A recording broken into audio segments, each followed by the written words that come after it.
आज मेथीचे पराठे बनवणार।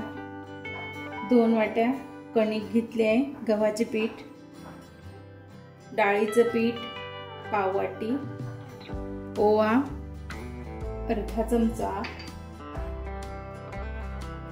तीळ 1 टेबलस्पून, लसूण आणि मिरचीचा ठेचा, हळद 1 टीस्पून, मिरची पावडर 1 चमचा, चवीनुसार मीठ 1 टीस्पून, धने पावडर 1 टीस्पून। आपण तेल घालू।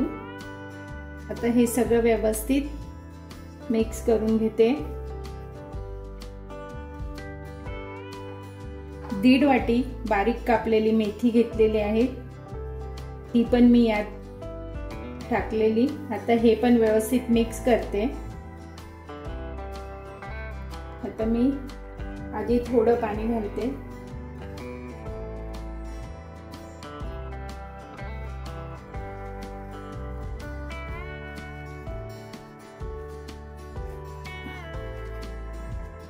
त्याला थोडं तेल लावू।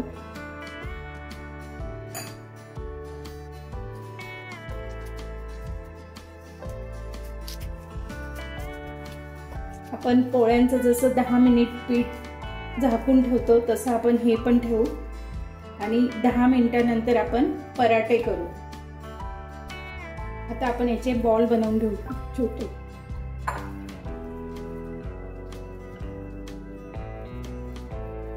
असे उंडे बनवून घेतले म्हणजे आपला गॅस पण वाया जात नाही। आता हा एक उंडा आपण पिठात असा घोळून घेऊ।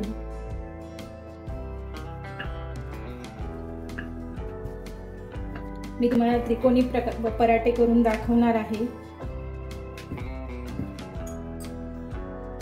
त्याला थोडं तेल लावायचं आहे, पण पोळी लाटतो तसंच।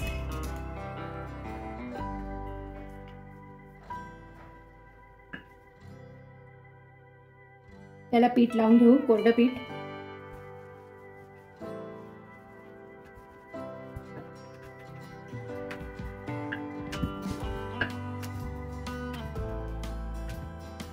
तवा आधीच तापायला ठेवलेला आहे, पराठा टाकते। मीडियम आचेवरच आपण शेकून घेऊ। मीडियम आचेवर शेकला तर खूप छान असा कुरकुरीत होतो। तेल टाकते।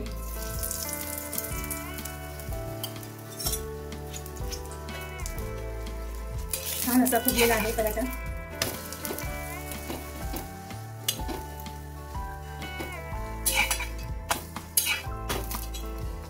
मेथीचे पराठे तयार आहे। हे पराठे शेंगदाण्याच्या चटणी बरोबर खूप छान लागतात। तुम्ही लोणच्या बरोबर, दह्या बरोबर पण खाऊ शकता। हे पराठे कसे झाले हे नक्की मला कमेंट करून सांगा आणि एकदा तुम्ही करून बघा।